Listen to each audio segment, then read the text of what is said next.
الرحمن الرحیم زور خان مو تاسو ګورئ تحقیق راغلی ما موټي باغرم ته د حجره عظیم الله ایډوکیټ کوم چې د تحصیلي کاټلنګ بار صدر دی د روغ اسم مناظر به تاسو ته په سن باندې ښکاري 2022 الیکشن کې د پولیس او د ایډوکیټ عظیم الله د زامنو په منځ کې جنگ جګړه شو په هغې کې کوټ کیس شو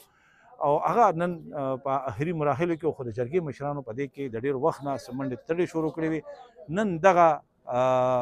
مسله چې د هغه د جرګې مشرانو په کوششونو باندې روغه سلخه وشوله په سلو منټ تاسو دغه مناظر هم ښکاري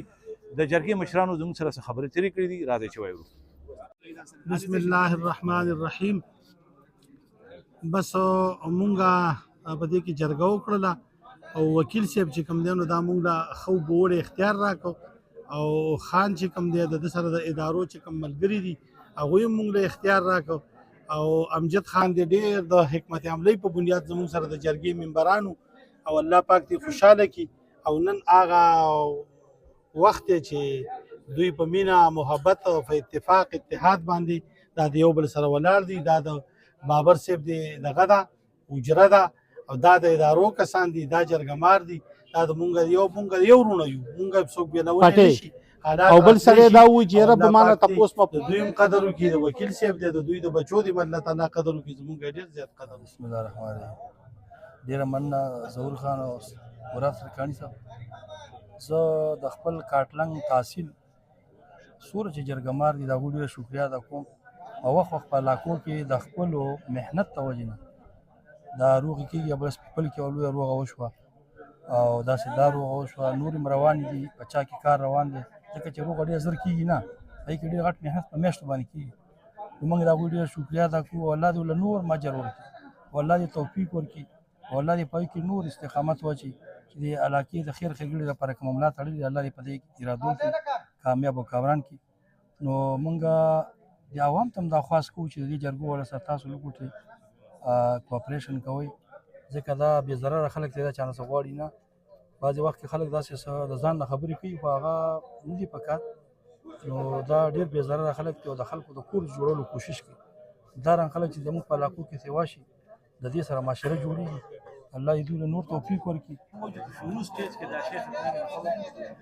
دا خو ډېره ښه ده خو قوت برداشت د خلکو کم شوی دی یا معاشره داسې جوړه شوې ده یا تربیت دی یا بس بددعا ده چې هر څه ده وړاندې نو بس کمې په ټولو وګوره په ټولو شاخونو کې دی قوت برداشت هم کم دی د مشرانو تربیت هم زموږ داسې دی صحیح ده زموږ د ادارې تعلیمي داسې کمزوري زموږ ته دا ښوونې خو څوک نه کوي که نه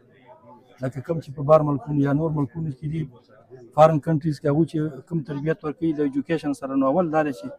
بهی تاسو معاشره به څنګه جوړوي معاشره خو په قوت برداشت جوړېږي که زه برداشت نه کوم احمد او محمود نه کوي نو دا به څنګه جوړېږي دا معاشره نو قوت برداشت اهم شی دی او تربیت تعلیمي ادارو کې دا لازمي دی چې زمونږ په پښتونخوا کې کم از کم د دې شی ډېر کمی دی په ډېر وړو خبرو دا اوس په سکرې بابا کې ابلز واته کسان یو پکې وفات شو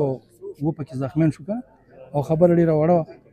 نو داسې کېږي زموږ په دې علاقو کې زیاتره چې وګورو ډېر په وړو خبرو کېږي نو موږ د عوام ته هم خواست کوو چې د برداشت نه کار واخلي الله دې موږ هم برداشت راکړي تاسو هم ټولو خلکو د خدای برداشت بسم الله الرحمن الرحیم تاسو ډېره مننه شکریا چې په لنډ تنګ وخت کې خورا شئ او زموږ د وړې خبرې د ماتې وړې خبرې خلکو ته ورسوئ او نن خو ډېر ښکلی مقام دی ډېر ښکلي خلک راغونډ شوي دي ډېر درانه جرګمار دي بل د ادارې سره زموږ اتفاق مخکې نه و بیا به انشاءالله کړي او ادارې به موږ مضبوطو کړي خو دا خط بره پکې راځي نو زه خپل د کلي ته د خپلې علاقې ته د خاص کر د خپل تحصیلي کاټلنګ ته یو عرض کوم یو سوال کوم چې ادارې زموږ دي موږ د ادارې یو او چې اداره کمزورې شوه ملک کمزوری شو د ملک مثال د مور دی او د ملک قدر پکار دی چې ملک قدر کوي نو ته به ادارې قدر هم کوي ته به د خپل فوج هم قدر کوي ته به د خپل اف سی هم قدر کوي د پولیس قدر هم کوي هر څوک دي په اداره کې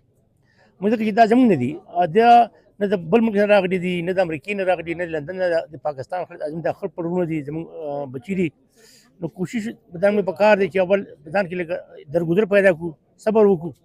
او موږ راغونډول کړو چې خوار نه شي نو په دې به راغونډو کړو انشاءالله کړي او دا جرګې چې خو لري ډوډۍ خپله خوري چې خپل سکي ګاډۍ خپل ګرځي او سهار نه واله ماښام پر جرګې کوي د دوی ته سلام کوم سلوټ کوم په دواړه لاسه ډېر ښکلي کارونه کوي او ستاسو دې خدای قدر وکړي په معمولي خبره په لږ ټنګ وخت کې را ورسوئ ډېره مننه خوشحاله اوسئ پاکستان زنده باد زه ستاسو ډېر مشکور یم چې تاسو دلته رالی او د دې جرګې والا او خاص کر حافظ صاحب چې حافظ صاحب راغی او هغه بالکل زه پوه هم نه شوم او هغه ته مې اختیار ورکړ ما چې تاسو هغه څه خوښوئ بس هغه زما هم خوښه ده او جرګې دا مشران نو زه د دې جرګې او د حافظ صاحب او د نصرالله بایي د دې ټولو مشکور یم دوی زموږ د مشرانو دوستانو د هغوی سره تعلق او هغه دغه یې وکړو ویې پالل او هغوی راله زموږ دا مسله حل کړله ډېره مهرباني ستاسو